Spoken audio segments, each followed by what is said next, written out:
وہ اللہ نیکوکاروں کا سرپرست ہے، اور یہ 100% سچی بات ہے۔ یعنی لوگوں کے لیے کہتے ہیں نا جی آؤٹ آف دی وے، اللہ تعالیٰ کے لیے تو کوئی چیز آؤٹ آف دی وے نہیں ہے نا، مگر ہے اسی طرح کہ جو نیک بنتا ہے دیکھنے سے پتہ چلتا ہے کہ جیسے کوئی غیبی قوت آؤٹ آف دی وے جا کے اس کی مدد کر رہی ہے، اس لیے کہ وہ اللہ کی سرپرستی میں آ چکا ہوتا ہے۔ ایسے اللہ تعالیٰ اپنے بندوں کی مدد فرماتے ہیں۔ ذرا اللہ سے دوستی لگا کے دیکھیں، اس کی سرپرستی میں آ کے دیکھیں، سمجھ پھر لگے گی کہ بندے کی زندگی کتنی سہانی ہو جاتی ہے۔ آج تو جس بندے کے کنٹیکٹ بڑے ہوں، واقف ہوں، کہتے ہیں جی اس کے بڑے لمبے ہاتھ ہیں، اور اللہ والوں کی تو حالت یہ کہ ان کے ہاتھ تو اللہ تعالی کی جیب میں ہوتے ہیں۔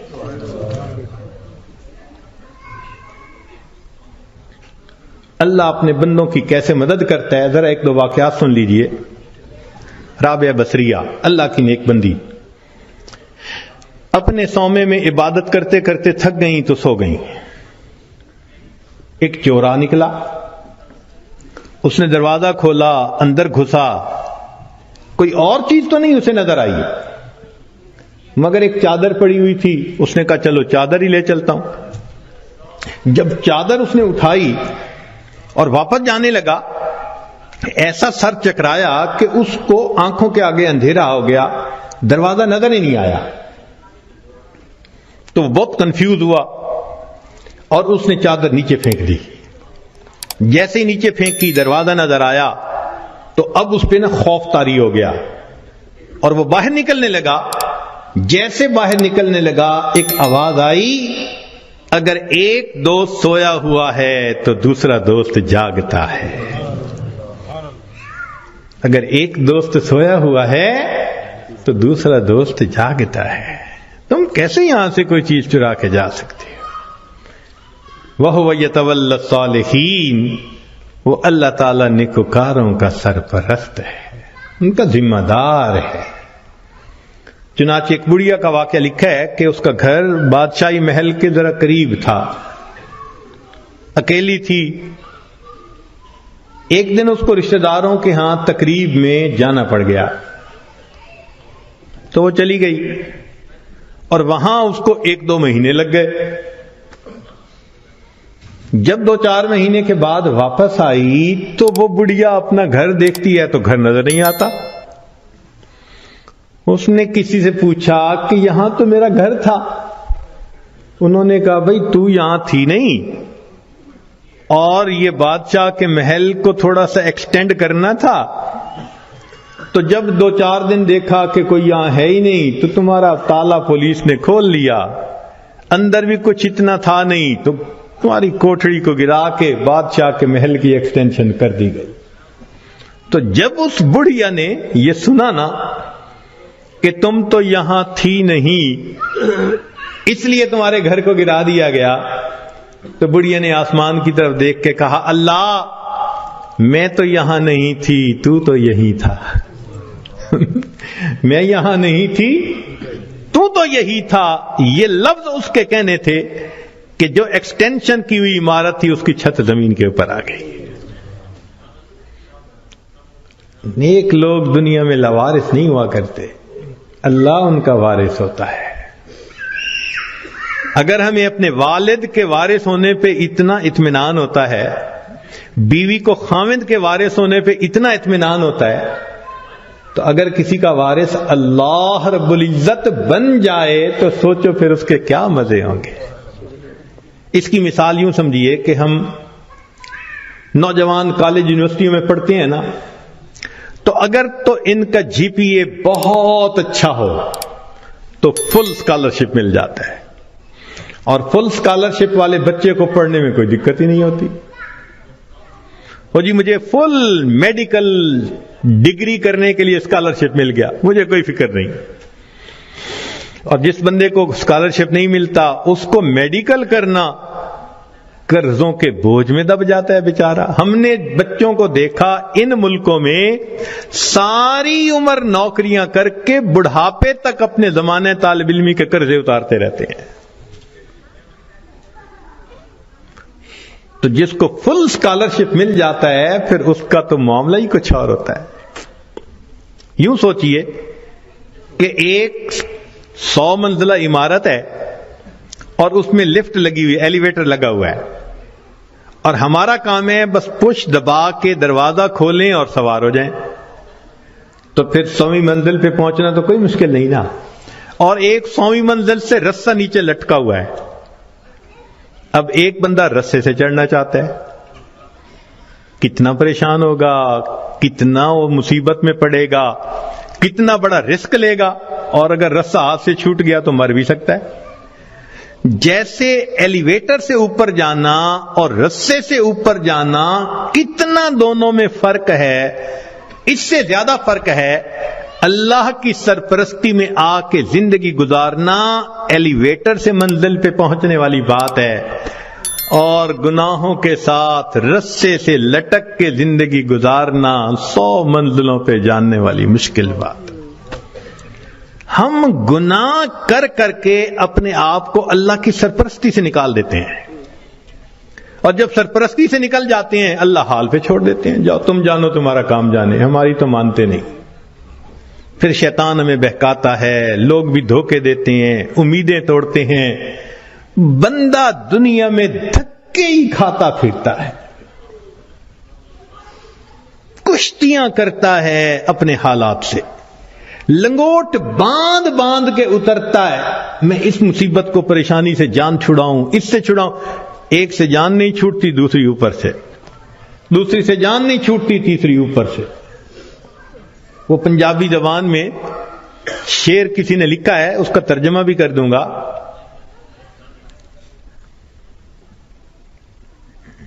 اس دکھی حیاتی دے پینڈیاں وچ کدی راہ پہ گئے کدی بھول دے رہے, ایک دامن امید دا چھڈیا نہ, لکھ جھکڑ انیریاں دے چل دے رہے, پت جھڑ دے جھڑے ہوئے پتیاں وانگ اسی تیرے جہان چ رل دے رہے, پر دامن امید دا چھڈیا نہ اسی نال تقدیر دے گھل دے رہے. جیسے پت جھڑ کے موسم میں خشک پتا ہوتا ہے, کبھی ہوا نے یہاں پھینکا کبھی وہاں پھینکا, اللہ کا سہارا چھوڑ کے بندے کا یہی حال ہوتا ہے. تو ایک ہے نیکوکاری کو اختیار کرنا اور اللہ کی سرپرستی میں آ جانا, اللہ ہر کام کو سنوارتے ہیں. حدیث پاک میں ہے, اے میرے بندے تو صبح کے وقت اگر میری عبادت کر لیا کر, میں سارا دن تیرے کاموں میں تیری کفایت کروں گا. اللہ اکبر, اللہ تعالیٰ ذمہ داری لے رہے ہیں. ہم سے فجر کی نماز نہیں پڑھی جاتی, اشراق ہی نہیں پڑھے جاتے. ہم سے زیادہ کون پاگل ہوگا کہ جس کے ساتھ اتنا بڑا اللہ نے وعدہ کر لیا اور ہم اس وعدے سے فائدہ نہیں اٹھا پا رہے. ایک بچہ بھی ہم سے زیادہ عقل مند کہلائے گا. کیوں ہم پریشانیوں کی زندگیوں میں پڑ گئے ہیں؟ اس لیے کہ نفس کی خواہشات پوری کرتے ہیں. تو نفس کی خواہشات پوری کر کے, گناہ کر کے اللہ کی سرپرستی میں نکل جانا, یہ کہاں کی عقل مندی ہے؟ اور گناہوں کو کر کے کہاں کا سکون ملتا ہے؟ حضرت مفتی محمد شفیع رحمۃ اللہ علیہ فرمایا کرتے تھے کہ تم جتنا چاہو گناہ کرو, تم جتنا چاہو گناہ کرو, اگر اللہ نے تمہاری اسی زندگی کو دوزخ کی مانند نہ بنا دیا تم میرا نام بدل دینا. اور واقعی ایسا ہوتا ہے. جو گناہوں کا استغفار اسی کو دیکھا, اجی مر جاتے تو اچھا تھا. اس کا مطلب اتنا تو پریشان ہے نا. دنیا کی زندگی ایسے ہوتی ہے جیسے جہنم میں ہوتا ہے وہ بندہ. تو گناہوں کے راستے پہ اطمینان نہیں ہے. اطمینان, سکون, کامیابیاں, سکھ اگر دیکھا تو وہ نیکی کے راستے پہ دیکھا ہے. وَهُوَ يَتَوَلَّى الصَّالِحِينَ، وہ اللہ تعالیٰ نیکوکاروں کا سرپرست ہے۔ اللہ تعالیٰ تو چاہتے ہیں میرے بندے تمہیں میں اتنا دوں کہ تم بس کرو، مگر میری نعمتوں کا شکر ادا کرو۔ ہم نعمتیں لینے کو تو تیار ہیں، شکر کرنے کی فرصت نہیں، نماز پڑھنے کے لیے فرصت نہیں۔ اللہ نے فرمایا کہ تم غیر محرم سے نظر کی حفاظت کرو، میں عبادت میں لذت عطا کروں گا۔ نظر کی حفاظت نہیں ہوتی، دعائیں مانگتے ہیں اللہ نماز کی حضوری عطا فرما دے۔ بھئی نماز کی حضوری کیسے ملے گی جب اس کی شرط ہی پوری نہیں ہوئی؟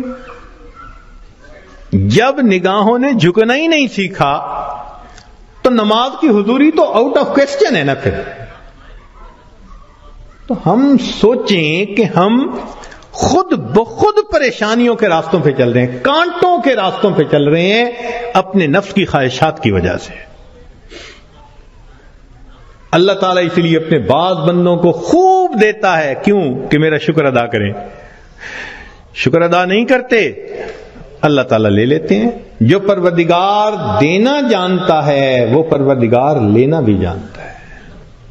پھر کہتے ہیں حضرت صاحب ایک وقت تھا مٹی کو ہاتھ لگاتے تھے سونا بن جاتی تھی، آج تو سونے کو بھی ہاتھ لگاتے ہیں تو مٹی ہو جاتا ہے۔ حالات بدل جاتے ہیں اس لیے کہ ان کے تقاضوں کو پورا نہیں کیا ہوا ہوتا۔ چنانچہ بنی اسرائیل کے 3 آدمی تھے، ان کا ایک واقعہ عجیب ہے، بڑا سبق آموز ہے۔ ان میں سے پہلے بندے کے پاس ایک آدمی آیا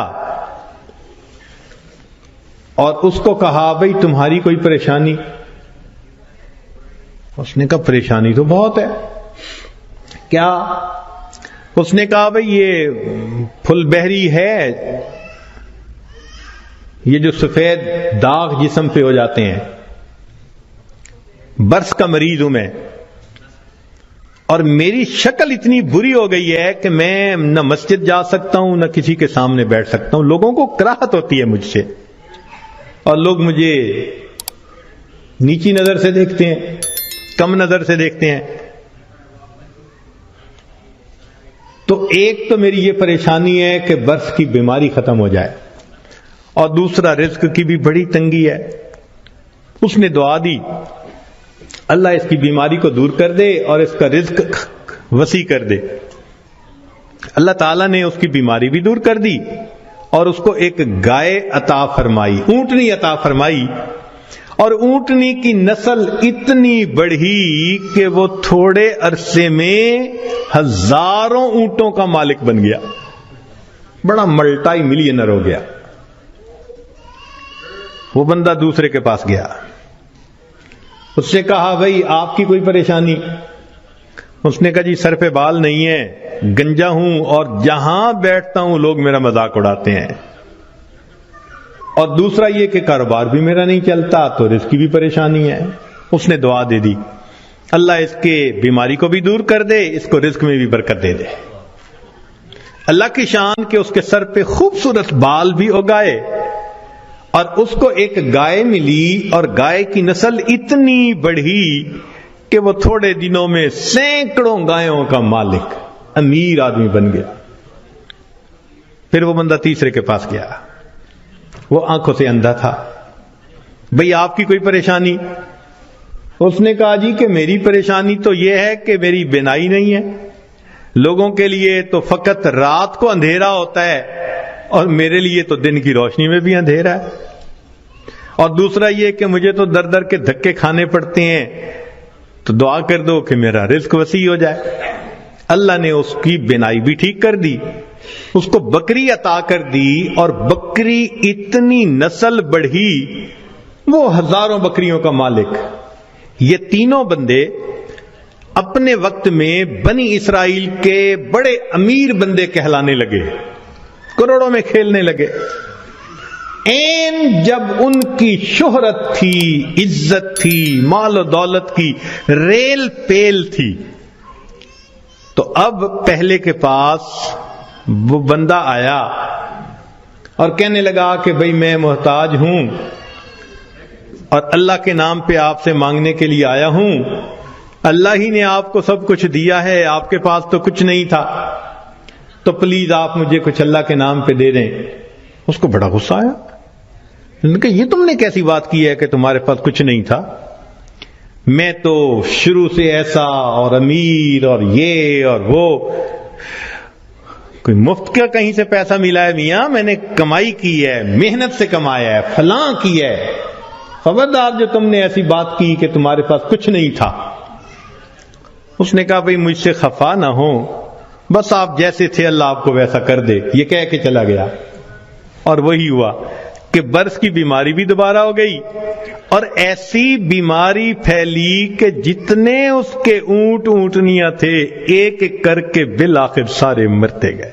وہ جہاں تھا وہیں پہنچ گیا، دوسرے کے پاس گیا، بھئی محتاج ہوں، اللہ نے آپ کو اتنا دیا ہے، میں بھی آیا ہوں اللہ کے نام پہ لینے کے لیے، تو آپ دیں۔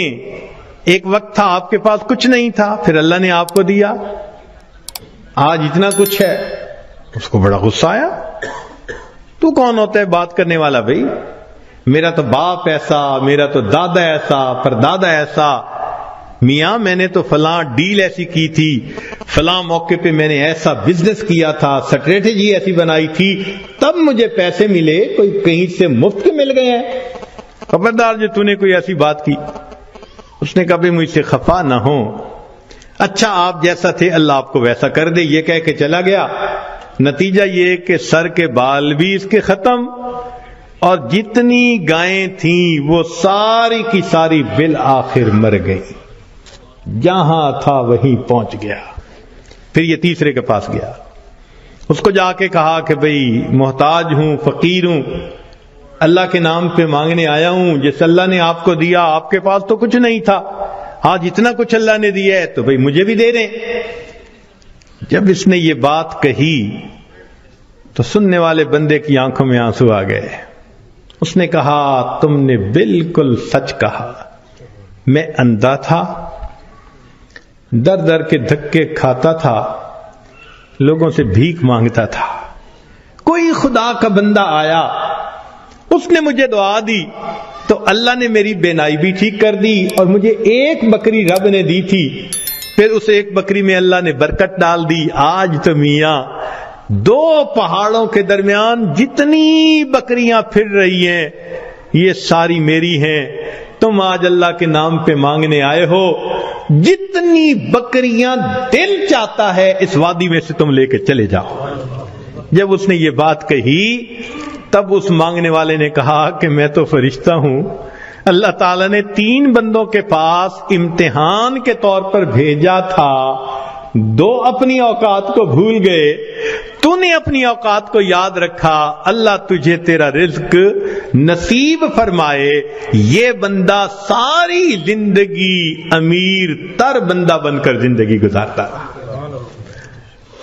دیتا تو اللہ ہی ہے نا ہر ایک کو، تو جب دیتا ہے تو پھر اس کا شکر گزار بندے بھی بنے، مگر ہم ناشکریاں کرتے ہیں، گناہ کرتے ہیں، جس وجہ سے پھر مصیبت کو دعوت دیتے ہیں۔ تو راستے زندگی گزارنے کے 2 ہیں، ایک ہے نیکوکاری کا راستہ، ایک ہے بدکاری کا راستہ، منمانی کا راستہ۔ اگر آپ غور کریں تو آج کے دور میں منمانی کی زندگی گزارنے والے بہت زیادہ، اور ہر حال میں اللہ کی مان کے چلنے والے بہت تھوڑے۔ نتیجہ کیا ہے؟ مسائل حل نہیں ہو رہے، پریشانیاں بڑھتی جا رہی ہیں، ادھر ذلت ادھر ذلت، ادھر پریشانی ادھر پریشانی۔ اس کی وجہ یہ ہے کہ ہم نے اپنے آپ کو اللہ کی سرپرستی میں دیا ہی نہیں ہے۔ اگر دے دیتے تو دنیا میں اللہ ہمارے تمام غموں کے لیے کافی ہو جاتے۔ ہماری مثال تو وہ ہے کہ کوئی بلینر انسان ہو اور اس کا بندہ چپڑاسی کی نوکری کے لیے درخواست دیتا پھرے، تو ہر بندہ کہے گا یار تمہارا باپ تو بلینر ہے اور تم پی این کی جاب کے لیے درخواست دے رہے ہو، سویپر کی جاب کے لیے، یہ کیا؟ وہی حال ہے۔ اللہ تعالی ہمیں اپنے سرپرستی میں لینے کے لیے وعدہ فرما رہے ہیں، اور ہم اللہ کے وعدے پر آنے کی بجائے خود دنیا کے جھمیلوں میں اپنے رزق کو تلاش کرنے میں لگے ہوئے ہیں۔ یاد رکھیے گا، اللہ فرما برداروں کو بھی رزق دیتا ہے، اللہ نافرمانوں کو بھی رزق دیتا ہے۔ اللہ تعالی فرما برداروں کو بھی رزق دیتا ہے اور اللہ تعالی نافرمانوں کو بھی رزق دیتا ہے، مگر فرق ہے۔ ایک ہوتا ہے کہ آپ نے پرندے کو پنجرے سے نکالا اور پیالے کے اندر دانے ڈال کے اس کے سامنے رکھ دیا، اب وہ اسی پیالے میں سے کھا رہے آرام مزے سے۔ یا آپ نے پنجرے سے مرغی کو نکالا اور یوں دانے پھینک دیے تو وہ دانے چگ رہی ہے مگر دانے اس کو مل رہے ہیں۔ یہ ہے اللہ فرما برداروں کو رزق دیتا ہے، کسی کا ایک ہی جگہ، کسی کا ٹریولنگ کے ساتھ، ادھر بزنس، ادھر امپورٹ، ادھر ایکسپورٹ، مگر اللہ تعالیٰ رزق دیتا ہے ان کو۔ یہ رزق ملتا ہے فرما برداروں کو۔ اور ایک رزق ہوتا ہے کہ آپ نے اگر چوہے کو پھنسانا ہو تو اس کو بھی تو آپ کنڈی کے اندر گوشت کا ٹکڑا لگا کے رکھتے ہیں، پنیر کا ٹکڑا، یہ بھی رزق تو مل رہا ہے نا، مگر کس کے لیے؟ کہ یہ ہمیشہ کے لیے پھنسے، قابو آئے۔ تو نافرمانوں کو بھی اللہ رزق دیتے ہیں مگر چوہے کی طرح کہ یہ پکڑا جائے گا، اس کی گت بنائیں گے۔ اب ہم سوچیں کہ ہم فرما برداروں کا رزق لیتے پھر رہے ہیں یا نافرمانوں کی طرح رزق کماتے پھر رہے ہیں۔ معاملہ تو ہمارے اوپر ہے۔ اللہ تعالیٰ فرماتے ہیں الیس اللہ بکاف عبدا، کیا اللہ اپنے بندے کے لیے کافی نہیں ہے؟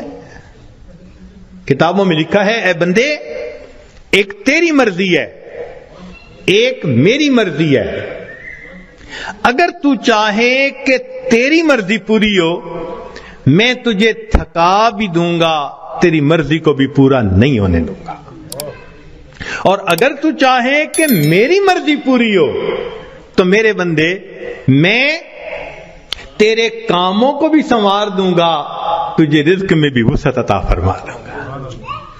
تو اللہ کی مان کے ہم چلیں تو اللہ ہمارے سارے مسئلوں کو حل کر دیں گے، چونکہ ہم پھر اللہ کی سرپرستی میں آ چکے ہوں گے۔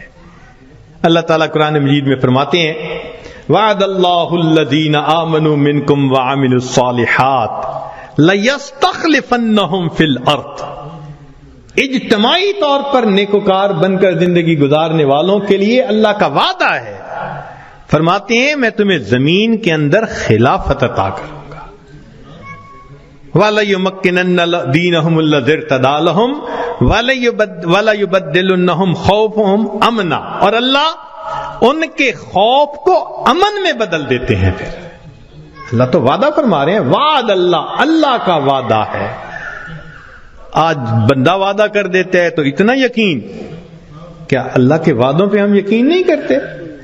تو ہمارے زندگی کی کامیابی کا ایک ہی طریقہ ہے کہ ہم اللہ کے وعدے پر بھروسہ کر کے عہد کریں کہ اللہ آج کے بعد ہم نے نافرمانی نہیں کرنی۔ اب سوال پیدا ہوتا ہے کہ ہم صالحین میں شمار کیسے ہو سکتے ہیں؟ بہت آسان ہے، ذہن سے گناہ کے ارادے کو ختم کر دیجئے، ذہن سے گناہ کے ارادے کو ختم کر دیجئے۔ اللہ میں نے آپ کے کسی حکم کی نافرمانی نہیں کرنی، اور جو کر چکا میں توبہ کر رہا ہوں۔ تو پہلا قدم کہ آئندہ گناہ کی نیت کو ذہن سے نکال دینا، اور دوسرا کہ اگر پھر گناہ ہو جائے تو پھر توبہ کرنا۔ بس یہ دو کام کر لیجئے۔ ایک، ابھی اسی وقت پچھلے تمام گناہوں سے سچی توبہ کی نیت کر کے عہد دل میں کر، اللہ آئندہ میں آپ کی مان کے چلوں گا، ہر کام آپ کے نبی علیہ السلام کی سنت کے مطابق کروں گا، دین کے مطابق کروں گا، شریعت کے مطابق کروں گا، من مانی نہیں کروں گا۔ اور اگر بالفرض پھر گناہ ہو جائے تو پھر توبہ کرے۔ جو ایسا کرے گا وہ نیکوکاروں میں شمار ہوگا اور وہ اللہ کی سرپرستی میں آ جائے گا۔ اور جب تک ہم اللہ کی سرپرستی میں نہیں آئیں گے ہماری پریشانیاں ختم